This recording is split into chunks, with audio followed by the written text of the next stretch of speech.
Assalamualaikum warahmatullahi wabarakatuh.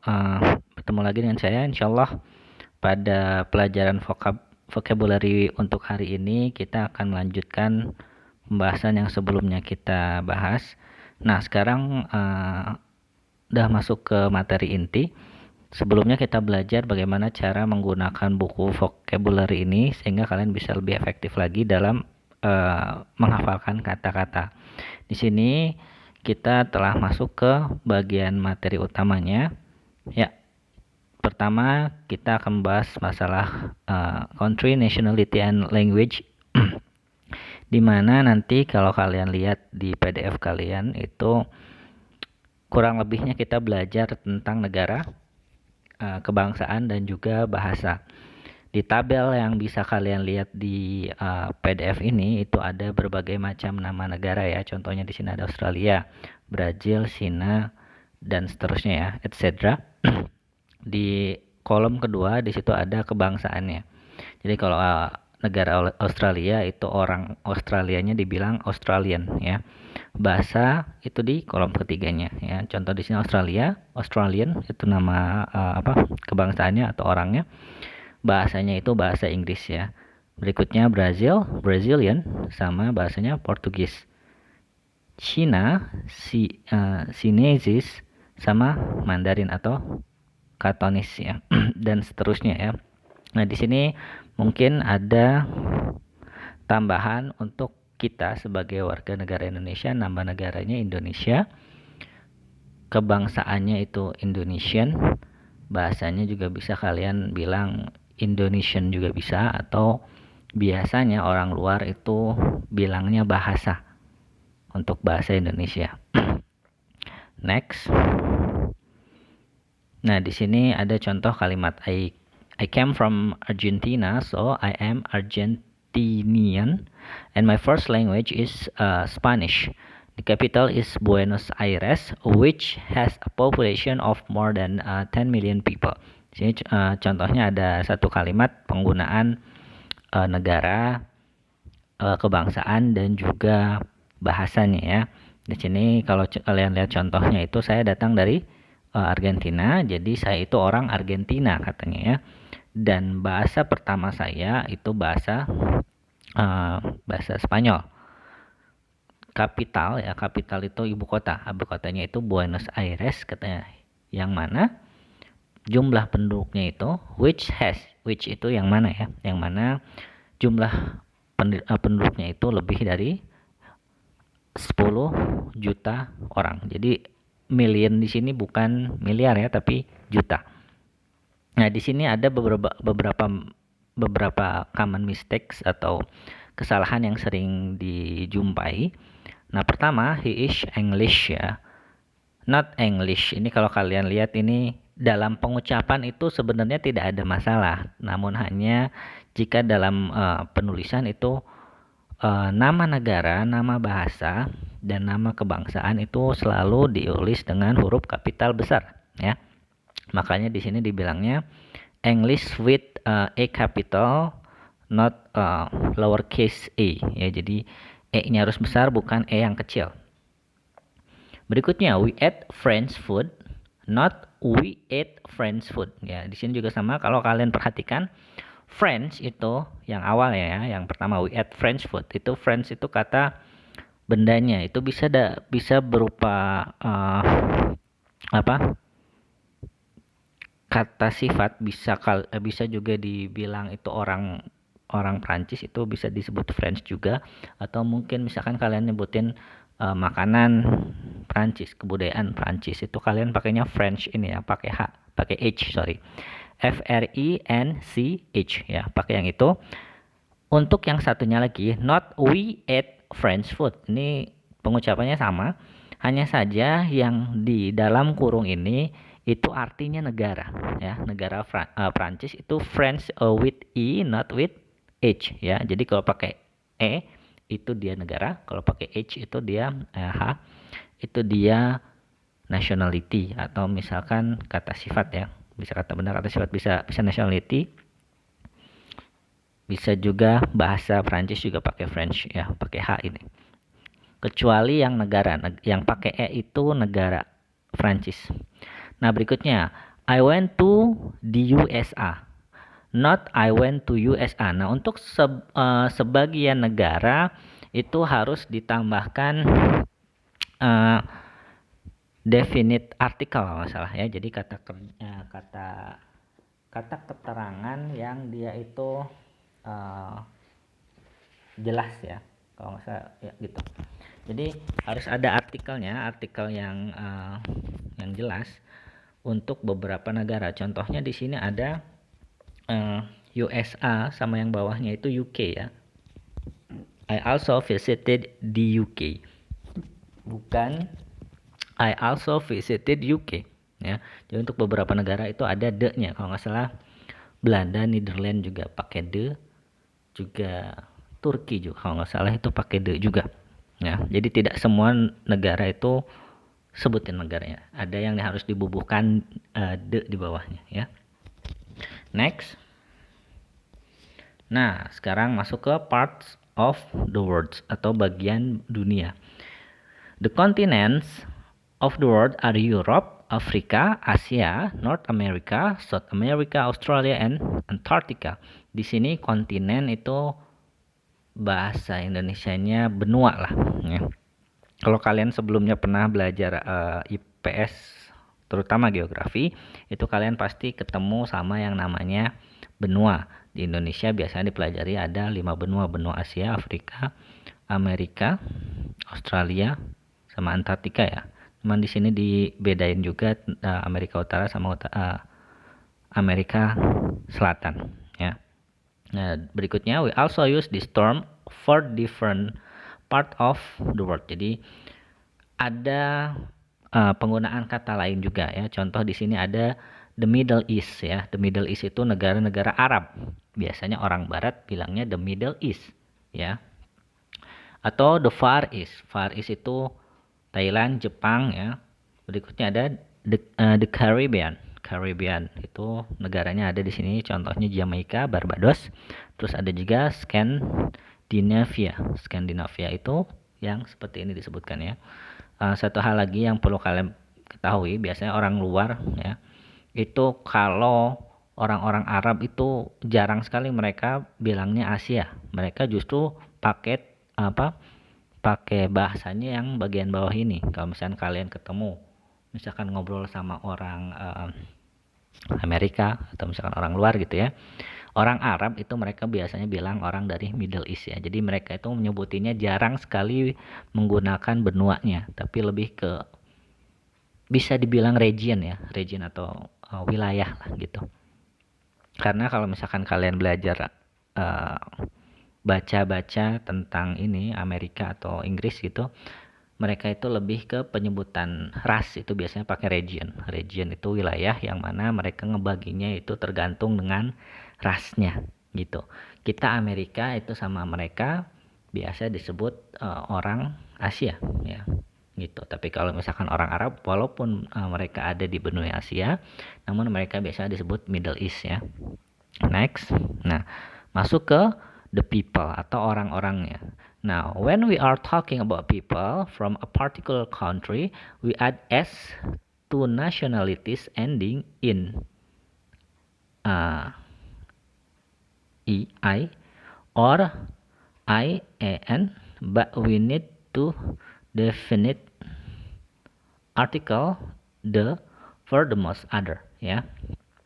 Nah, jadi katanya itu kalau misalkan ngomongin orang-orang dari negara tertentu itu kita gunain s di ujung kebangsaannya. Contoh di sini ada Brazil. Jadi kalau kalian lihat tabel sebelumnya, orang Brazil atau orang yang berkebangsaan Brazil itu disebutnya Brazilian. Tapi kalau orang-orangnya, orang-orang Brazil itu kalian bilangnya Brazilians, tinggal ditambah s di belakangnya ya.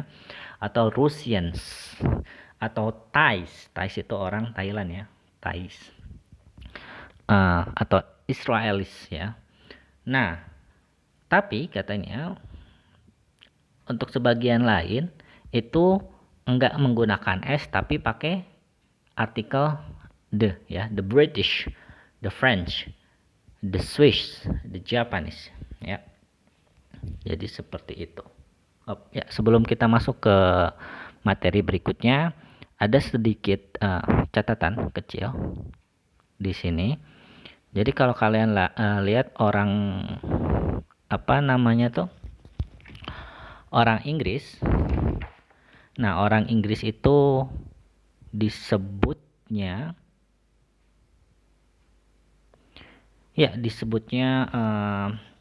English ya. Tadi kita udah baca, ada contohnya lagi. Jadi orang Inggris itu disebutnya English ya.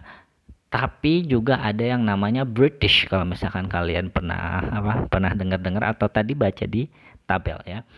Nah, jadi kalau British itu digunakan untuk orang-orang yang dia itu masuk ke United Kingdom ya. Jadi atau perserikatan Inggris Raya lah, bisa dibilang Inggris Raya. Ada yang namanya Inggris Raya. Inggris Raya itu di mana negaranya tergabung dari Inggris, Scotland, Wales sama Northern Ireland ya. Tapi kalau misalkan Inggris sendiri ya, negara Inggris sendiri itu ya orangnya disebut English ya. Nah, jadi semua orang Inggris itu bisa kalian juga sebut British. Jadi kalian bisa nyebut orang Inggris itu semua British atau English. Nah, hanya saja tidak semua British itu dia English ya. Karena tadi saya bilang British itu penyebutan untuk negara Inggris Raya, dan negara Inggris Raya itu terdiri dari empat negara bagian ya. Ya, masuk ke pembahasan berikutnya yaitu weather ya, atau udara. Nah, di sini kalau kalian lihat weather condition atau cuaca udara, kondisi udara itu ada tabel di sini yang ada saya crop dari PDF kalian. Nah, pertama ada fog, cloud, the cold sama ice ya. Berikutnya ada sun, wind, snow sama rain. Nah, di sini contoh fog. Fog itu kabut, kata sifatnya foggy atau berkabut ya. Cloud itu awan, cloudy itu berawan. Cold itu dingin, ya cold juga dingin. Nah, ini ice itu bendanya. Kalau icy itu kata sifatnya ya. Maksudnya gimana? Maksudnya kalau misalkan kalian ngomong I eat ice cream gitu. Jadi saya makan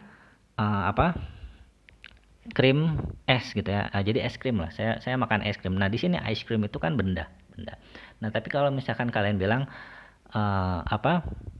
jalanan yang beku, kalian bisa bilangnya icy road ya. Jadi pakai kata sifat gitu. Gitu juga sama dengan yang lainnya ya. Di sini ada sun, sunny, wind, windy gitu. Snow, snowy gitu, rain sama wet ya. Nah, di sini juga ada beberapa kata-kata yang biasanya berdampingan untuk menjelaskan kondisi udara. Contohnya di sini, it was very cold this morning, but the sun come out after lunch ya. Nah, di sini ada kata sun sama ada came out ya. Came out itu maksudnya keluar lah. Jadi katanya it was very cloudy this morning. Jadi pagi ini itu sangat berawan katanya tuh ya. Tapi katanya but the sun came out after lunch. Jadi setelah makan siang itu ternyata mataharinya muncul ya. Appeared atau came out itu sama aja artinya ya, muncul artinya. Berikutnya the accident happened in thick fog ya. Jadi kecelakaan itu terjadi di kabut yang benar-benar tebal katanya ya. Nah, di sini sebenarnya ada kata lain dari kabut, itu sebenarnya mist ya. MIST, mist. Itu juga dia kabut. Hanya saja kalau mist itu kabutnya yang benar-benar tipis. Jadi kalau misalnya kalian lihat kabut yang benar-benar tipis, di mana kalian masih bisa ngelihat gitu ya, pandangannya kalau nggak salah 100 meter gitu. Jadi kalian masih bisa melihat jarak pandang 100 meter, itu kalian sebutnya mist. Tapi kalau misalkan yang udah benar-benar kabutnya tebal, itu pakainya a fog ya. Ini kalau udah disebut lagi thick fog, itu berarti benar-benar tebal dan mungkin jarak pandangnya benar-benar nggak jauh kalau misalkan kalian jalan gitu. Ya, berikutnya we had some heavy rain at the weekend ya. Di sini ada kata heavy rain, itu maksudnya hujan yang deras ya. Heavy itu biasanya disebutin berat, tapi kalau misalkan digabungin sama rain itu maksudnya hujannya deras ya. Jadi di sini maksudnya a lot of rain. Op di sini kalau kalian lihat di kurung itu ada kata op itu opposite ya, atau kebalikannya, kebalikan dari light rain atau hujan kecil, hujan sedikit aja. There was a strong wind when we were on the boat ya. Ini juga sama, strong ya. Jadi tadi ada heavy, ada strong wind itu maksudnya angin kencang ya.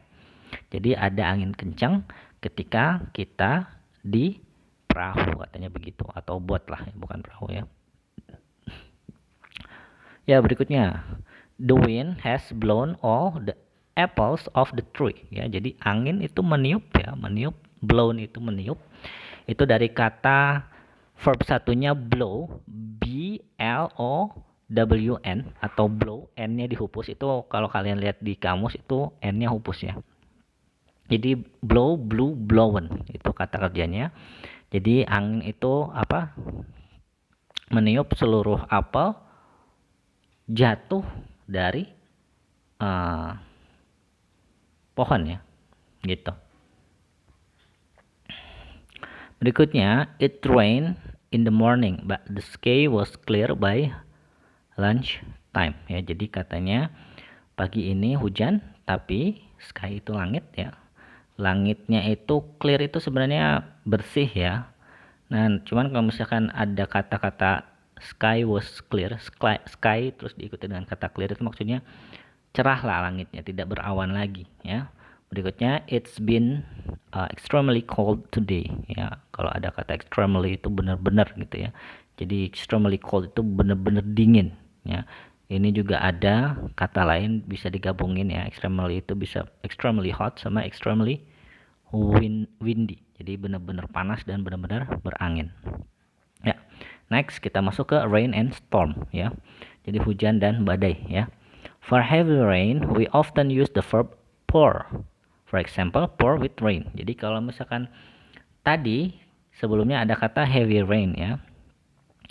Nah, heavy rain itu seringnya itu orang barat gunain kata pour, bukan heavy rain ya. Pour with rain itu untuk hujan yang deras. Berikutnya, for short period of light or heavy rain, we use a noun shower. Jadi kalau misalkan kalian mendeskripsikan hujan yang sedikit atau gerimis ya, kalian gunakan katanya shower. Jadi bisa gerimis atau hujan yang besar cuman bentar, itu kalian bisa sebutnya shower ya. Nah, berikutnya ada storm. Storm is heavy with strong winds ya. Jadi storm itu hujan yang lebat diikuti dengan angin yang kencang ya. It poured with rain this afternoon ya. Ini contoh kata-kata menggunakan pour tadi ya. Ini sebenarnya bisa kalian ganti pakai heavy rain juga ya. Tapi karena tadi dibilangin itu orang-orang seringnya menggunakan kata pour ya. It poured with rain this afternoon. Jadi hujan deras di sore hari ini. Look, it's really pouring. No. It's really pouring with rain. No, gitu ya.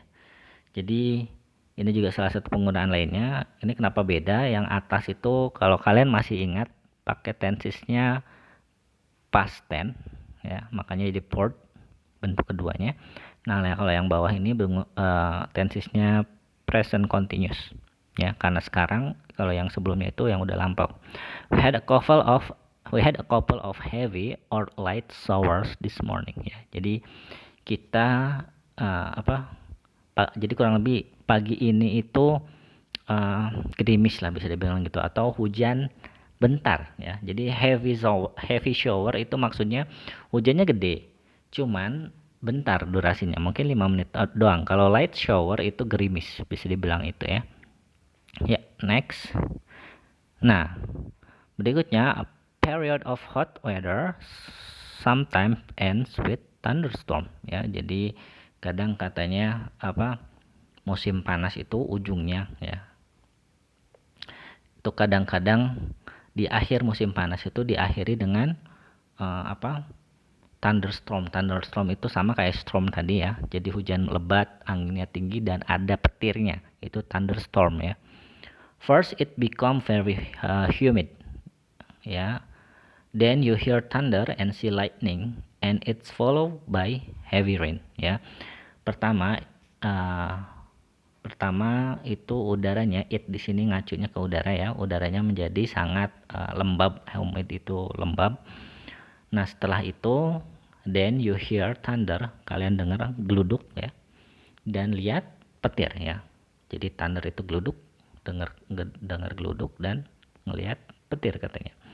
And it's followed by heavy rain. Nah, setelah itu diikuti dengan hujan yang lebat. Nah, jadi tadi ada kata apa? Storm sama thunderstorm. Storm itu hujan lebat disertai angin. Kalau ada thunder di belakangnya, thunderstorm itu artinya ada petirnya juga. Ya, next masuk ke temperatur ya. Nah, di sini ada ada scaling ya, scaling temperatur. Contoh di sini tengah-tengah ya. Kita lihat baca di tengah-tengahnya dulu.